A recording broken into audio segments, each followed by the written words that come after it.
I drew attention to it in my audit opinion. That in terms of my role is as much as I can do in terms of that. You have a consultation policy, and I understand the council has given you some advice about whether you complied with that or not. Thank you. Okay. Very encouraging. George. Thank you. Well, when you say that, General, that you say that we've complied with the consultation, that is the your overall impression. But it's our decision, isn't it correct, that we make the we're the final arbiters on really whether that we consider that decision, that consultation was fair and reasonable, as to whether it explained to the community the nature and quality of what we've now come up with. Can I be very clear? I'm expressing no opinion on the quality of your consultation. That is explicitly not my role. But yes, absolutely, all decision making is your responsibility. I do not have a decision making role in terms of this LTP or this council. So it's being said that, you know, this Auditor General is going to give us a clean sign-off on this plan, so, well, there we must support it. But, you know, it's our decision, the councillor's decision, as to whether we believe that it's fair and reasonable, and that we have talked and we have the understanding of what what each of our communities think on this, which is what's in the Local Government Act. That's our decision. Yeah, it is absolutely your decision, and the advice I've given you this morning is some of the things you have to take into account in making those decisions, because there are risks and you need to balance those against the benefits, and ultimately that's what you're doing this morning. So looking at just to reiterate, what impact will it have on your community, what impact will it have on your rates, what impact will it have on your funding, what impact will it have on your business and your operations, and what are the legal consequences, are things that you have to take into account in making that decision. Thank you. Very good. Hold on, I'm just going to speak. Right, and then we had, I think, Councillor Christine. Thank you, Mr Chairman, and I really want to thank the Auditor General for coming up today and following on from the answer that you've given to my colleague, Councillor Wood.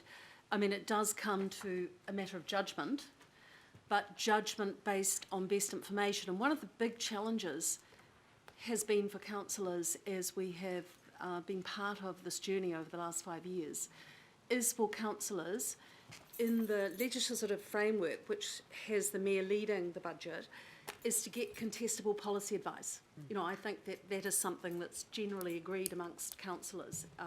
So my question to you, and maybe it's one for the CEO, but following through on the question to you from Councillor Cashmore, which is the opportunity that exists within the 3-year period for further amendments to the LTP, is one of practice thus far. And I'm a little cynical about the offering of that opportunity, because I know that when some of us, during the course of the last LTP, put up the opportunity to go and further consult on the Uniform Annual Charge, which is one of the tools that the local council does have, that was ruled out of order. So I'm really wanting some guidance from you over what is available within the framework we have. And of course, this falls outside of the period that our CEO has actually been working with us. So that it comes under the tenure of Doug Mackay. But if there was to be confidence that there is that opportunity, thus far the practice that we have seen established in this council is to rule those opportunities out. So it leaves some of us feeling a little cynical. Can I be very clear? I'm not advising you No, to take any particular course, and I think it's really important that I make that clear. There are a number of options in the law, and the law has set them out that you can go through. The information, one of the things we do express an audit opinion on is whether there is information that supports the LTP. And this year there is, as well as the financial strategy, there's now the infrastructure strategy as well.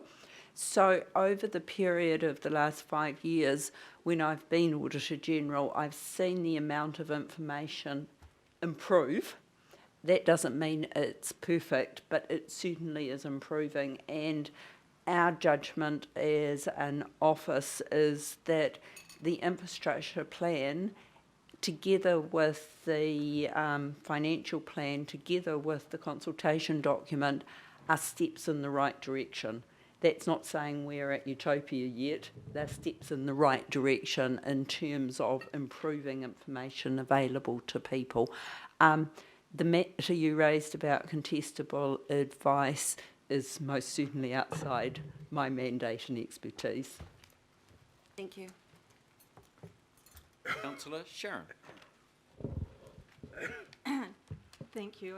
Thank you, Auditor General, for being here today. I just wondered, could you just give some clarification?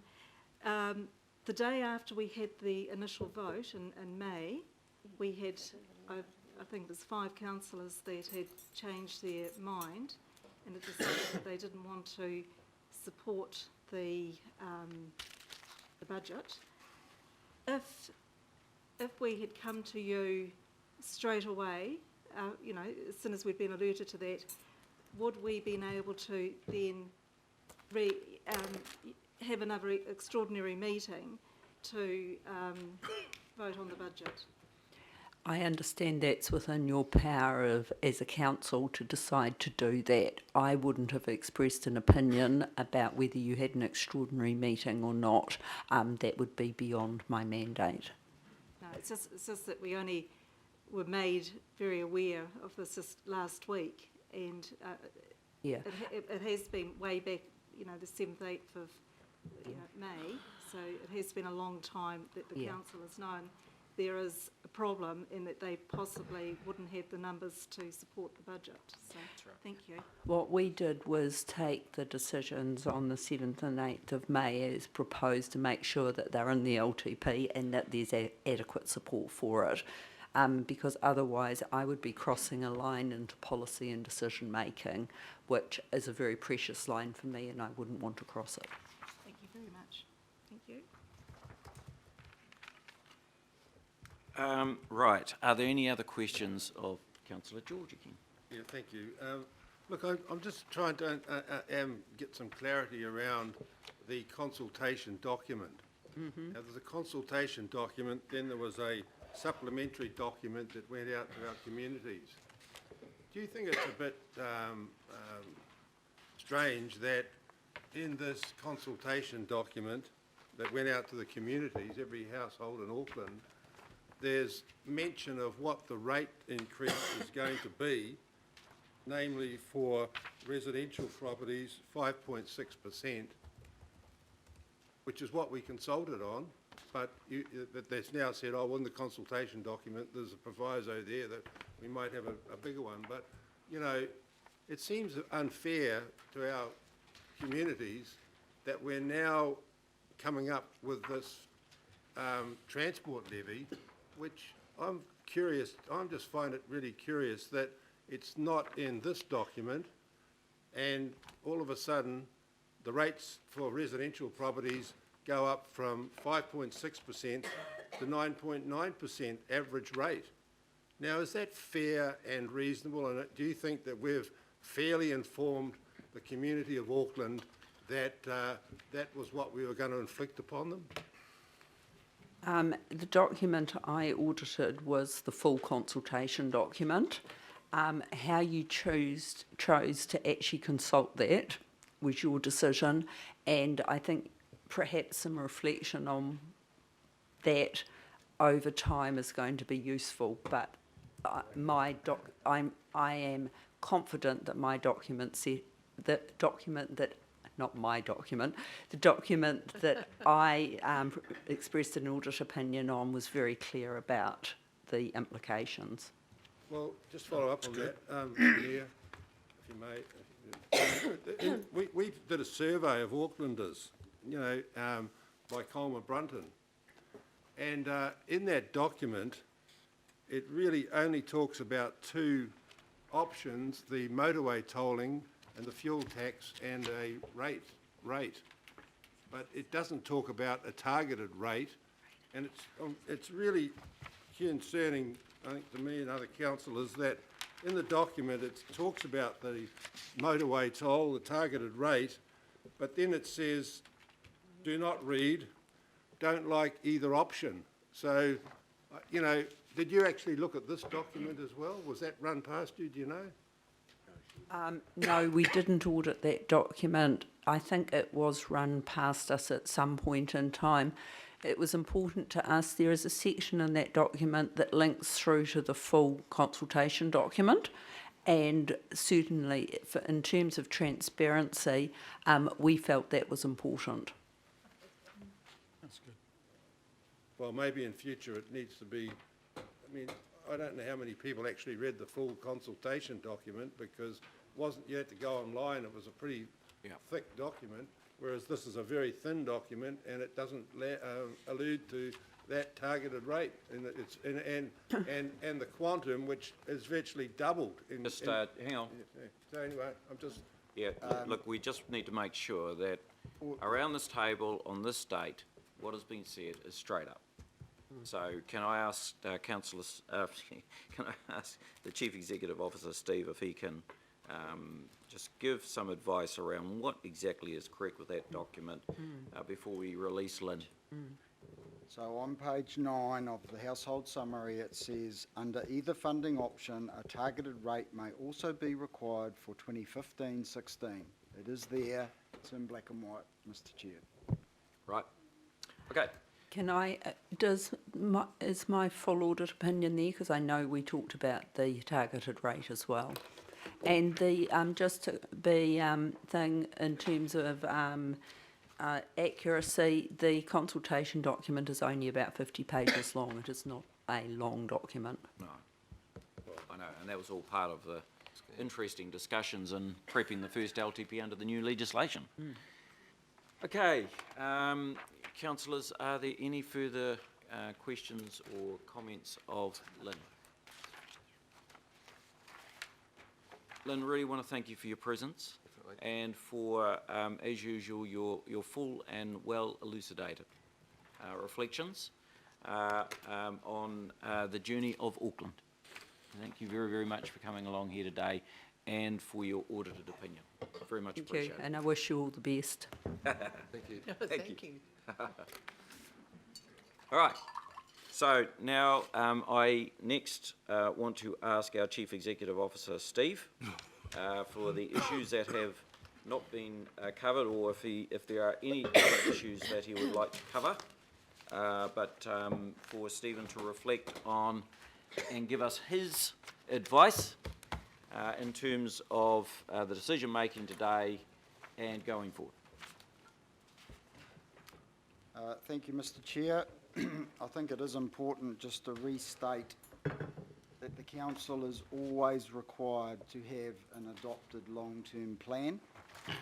They have a shelf life of 3 years, and this current long-term plan that provides that the mandate for the programs and spending of the Auckland Council Group lapses at midnight on the 30th of June. And I think the Auditor General has made it really clear that there is not time to change the financial makeup of this LTP between now and midnight 30 June. So we therefore need the Council to adopt a new LTP to apply from the 1st of July 2015. And for those elected members who believe that that long-term plan might not be fit for purpose, your option is to bring forward a proposal to amend it sometime after the 1st of July. And in doing so, we would be able to advise you of the merits of doing that in an impartial and professional manner, including outlining the costs and weighing up the benefits of making minor changes to a long-term plan only days or weeks after you have adopted it. So I think it's really clear that we must have an adopted long-term plan by the 1st of July, otherwise we will be operating in an unlawful manner in terms of the Local Government Act. We cannot set the rates, which means we cannot satisfy the confidence that the financial community needs to have in the council's ability to continue its cash flow collection. So that's all I want to say, because I think it is very, very clear what is required at this meeting, which is a formal adoption. You have actually completed the political and democratic debate of what should be in the long-term plan.